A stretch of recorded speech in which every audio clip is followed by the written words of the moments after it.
बिस्मिल्लाहिर्रहमानिर्रहीम। अस्सलाम वालेकुम स्टूडेंट्स, आज हम डिस्कस कर रहे हैं 10th केमिस्ट्री की पेयरिंग स्कीम।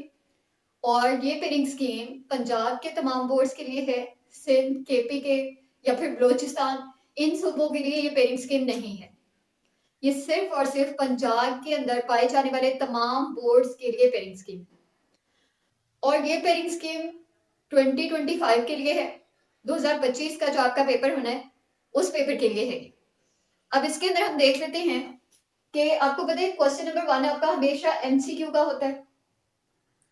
तो एमसीक्यू की मैंने ग्रुपिंग कर दी हुई है, दो ग्रुप्स बना दिए हैं।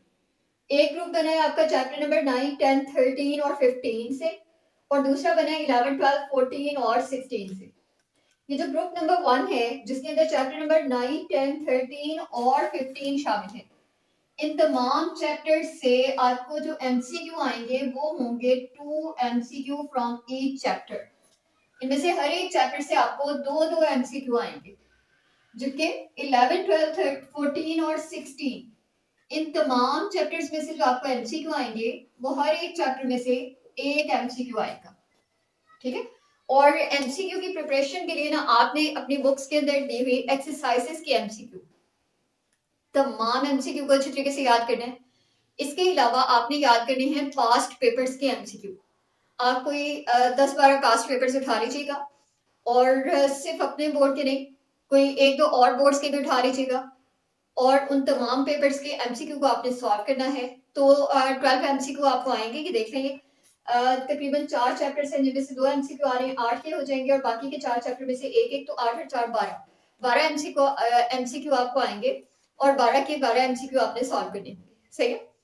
फिर आपका शॉर्ट क्वेश्चन है, और आपको पता है कि शॉर्ट क्वेश्चन आपके 3 होते हैं, और इनमें 8 शॉर्ट क्वेश्चंस दिए हुए होते हैं। क्वेश्चन नंबर 2 में आपको टोटल शॉर्ट क्वेश्चन दिए हुए होंगे 8 टोटल होंगे, और इन 8 में से आपने 5 शॉर्ट क्वेश्चंस को सॉल्व करना होगा। ठीक है। और चैप्टर नंबर 9 से आपको आएंगे 3 शॉर्ट क्वेश्चंस, 10 से 3 शॉर्ट क्वेश्चंस आएंगे, और 12 में से 2 शॉर्ट क्वेश्चंस आएंगे। अब आपने सॉल्व कितने करने हैं? आपने सिर्फ और सिर्फ सॉल्व करने हैं 5 शॉर्ट क्वेश्चन। ठीक है। चलते हैं क्वेश्चन नंबर 3 की तरफ। क्वेश्चन नंबर 3 में 3 चैप्टर्स हैं, 11, 13 और 14। चैप्टर नंबर 11 से आपको 3 शॉर्ट क्वेश्चंस आएंगे, चैप्टर नंबर 13 में से 2 शॉर्ट क्वेश्चंस आएंगे, और 14 में से भी 3 शॉर्ट क्वेश्चंस आएंगे। इस तरह ये टोटल हो जाएंगे 8 शॉर्ट क्वेश्चंस, और इन 8 में से आपने सॉल्व करने होंगे 5 शॉर्ट क्वेश्चंस।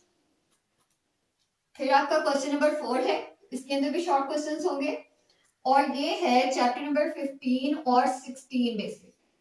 चैप्टर नंबर 15 में से भी आपको 4 शॉर्ट क्वेश्चंस आएंगे, और चैप्टर नंबर 16 में से भी 4 शॉर्ट क्वेश्चंस आएंगे। इस तरह ये भी टोटल 8 शॉर्ट क्वेश्चंस होंगे, और सॉल्व आपने 5 शॉर्ट क्वेश्चंस करने।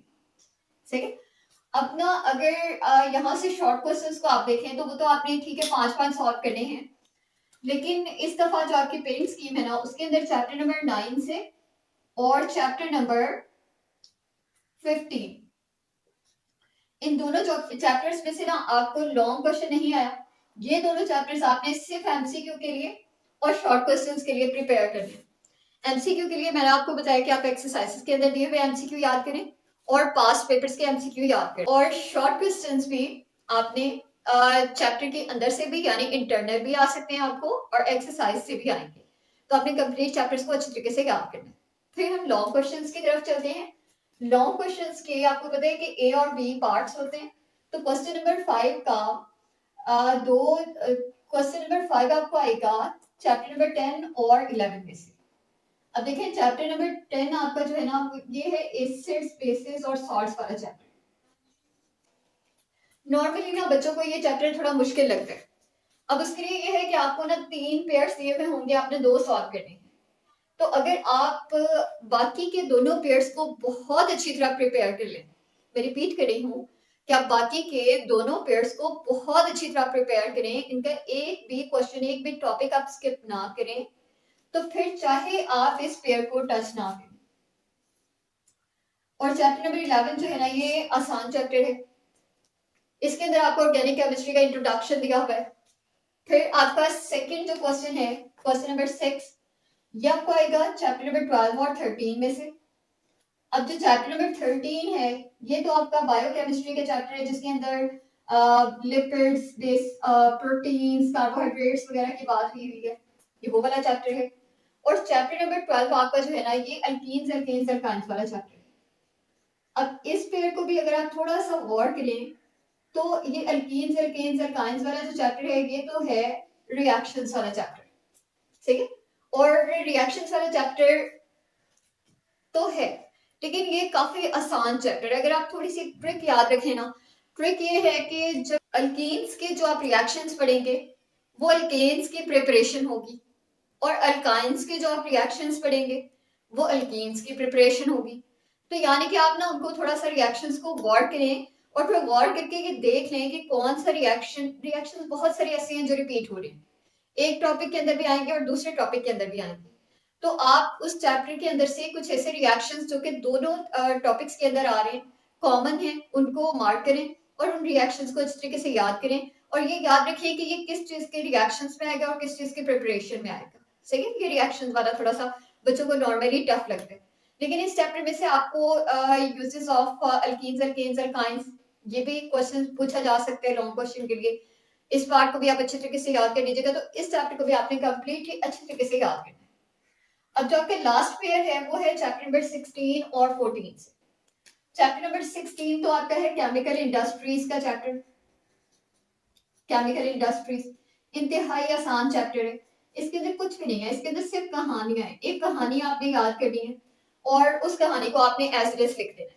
सही है। फिर साथ आपके चैप्टर नंबर 14, चैप्टर नंबर 14 जो है ये इन्वायरमेंटल केमिस्ट्री का है। इस चैप्टर के अंदर इन्वायरमेंटल,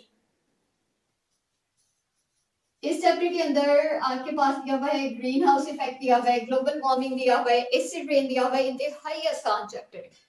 तो अगर ना आप देखें पेयर 16 और 14, ये चैप्टर भी बहुत आसान, इजी, ये चैप्टर भी बहुत इजी। ये पेयर तो आप मस्ट है ना कि इसको तो आप करें ही करें, अटेम्प्ट करें। फिर अगर आप 12 और 13 में से देखें तो ये चैप्टर है काफी आसान, बहुत आसान चैप्टर है। 12 जो है वो थोड़ा सा इस पर ज्यादा गौर करने की जरूरत है। तो ये भी नॉर्मली तो इस पेयर को भी आप सिलेक्ट कर लें और इसको भी अटेम्प्ट कर लें, क्योंकि सबसे लंबा चैप्टर आपकी बुक का एसिड्स, बेसिस और सॉल्ट्स का है। तो उस चैप्टर को अगर आप नहीं याद कर पा रहे हैं, आपसे याद हो नहीं रहा है, तो आप कोशिश करें कि बाकी के चारों चैप्टर्स को आप अच्छे तरीके से हर एक टॉपिक इसका प्रिपेयर करके जाएगा से। और मैं आपको ये बताती चलूं कि आप सिर्फ और सिर्फ पेयरिंग स्कीम पर डिपेंडेंट मत हुआ करें। आप अपनी बुक के अंदर, अगर आपकी बुक में 8 चैप्टर्स हैं तो कम मस्त कम 6 चैप्टर तो लाजमी याद करें। और अगर आप 60 बाय 60 हासिल करना चाहते हैं तो फिर आप 7 चैप्टर्स मस्ट है कि याद करें। और आपके पास अब पेपर्स में ज्यादा टाइम तो है नहीं, तो आप इस पेयरिंग स्कीम को देखें और इसकी प्रिपरेशन स्टार्ट करें। अल्लाह हाफिज।